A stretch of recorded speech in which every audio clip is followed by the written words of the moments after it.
So this is a video response to Alex Day for his 2011 survey. I've actually never been kissed. I don't feel that embarrassed about it, but I understand how it is perceived as weird that a 16-year-old has never been kissed. One half of me, the rational side of me, knows that it's just a kiss, it's just your body's way of telling if the other person is actually a human. But there is a part of me that sees your kiss as something really romantic, and that there's something special about it, and I don't know if I've been manipulated into this view by books or films or society, but I do want my first kiss to be special. I think what I mean by that is I want it to be someone that I really respect and like, and I don't know, I'd like to say that my first kiss would be with someone that I love. I don't know if that's going to be feasible, and it probably won't happen, but I would like to have a first kiss with someone that I truly loved. Maybe if I get desperate, I'll just kiss the first person I saw. I really can't think of a frontrunner here. I'm not the kind of person to buy expensive clothing at all. This t-shirt's from Threadless, $10 in the sale. I was going to say my ski coat or walking boots or something, but they're not really casual clothes, are they? So probably just a £30 jumper from Topshop. I mean, I don't buy any of my clothes though. My parents still buy my clothes. So maybe I should buy expensive clothes and enjoy it while I can. I wanted to be a spy. That is a thing I wanted to be. Other people would always say a teacher or an author, but I would say a spy. I really believed it as well. I really believed I was going to be a spy. And when you're that young and people ask you what you want to be, they don't question you. You can literally say anything.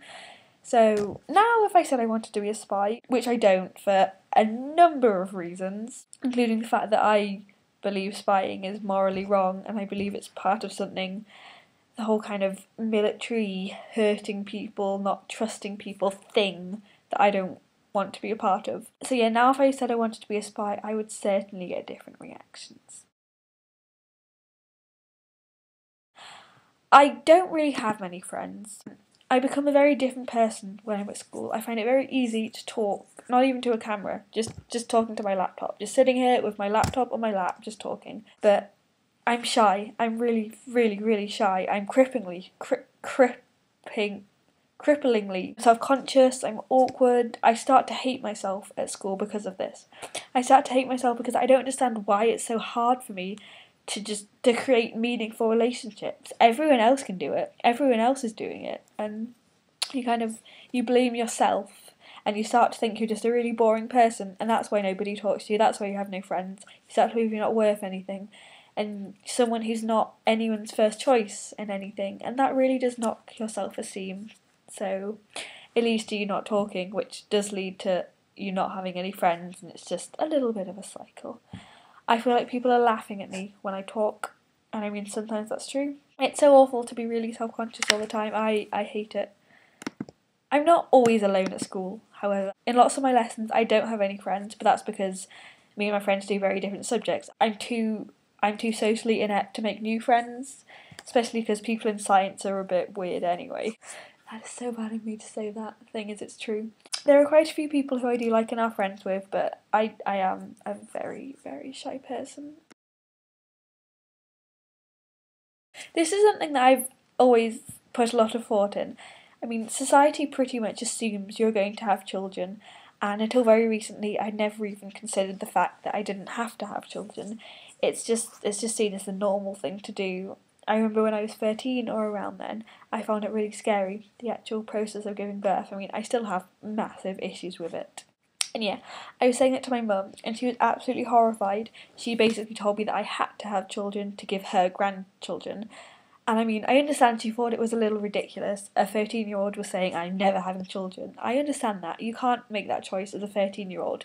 But it's not right to assume that having children is just a normal thing to do, and that I should make this incredibly life-changing, really personal decision to give her grandchildren, because that's the normal thing to do. It's an individual choice, and it's a choice I haven't made yet, but ultimately it is my choice. But when I was younger, I was really into picking names. I'd go through phases of being obsessed with a name. I remember I loved the name Jessica.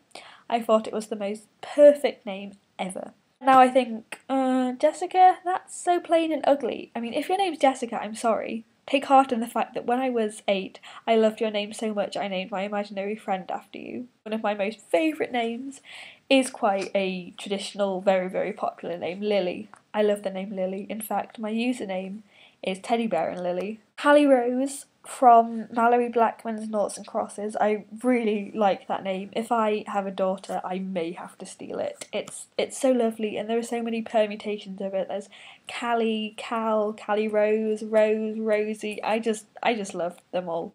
Okay, I've just found a Word document I wrote about 3-4 years ago with some ridiculous names in it. I mean, Friederlinde. I think I made some of these names up. I don't remember if Friederlinde is a name I made up. Akelia Rose is another one. Giannina. Madalena Adonia. Oh, I was so weird. Yes, unusual names. So I think right now my favourite name is Lily. It's a shame because a lot of people have it, but I guess there's a reason a lot of people have it. It's just so lovely. It's just such a lovely name. Okay. So who I would like to do this next? I don't really know many people on YouTube. The people I know aren't going to see this video. Who I would like to do this? I suppose Savannah Amazing. I'm on a kind of a bit of a Savannah Amazing fangirling phase at the moment. She's just so incredible. I mean, I don't want to say that in a creepy way. I don't think I like her a creepy amount. I just think she's nice and makes brilliant videos. And I think her answers would be interesting.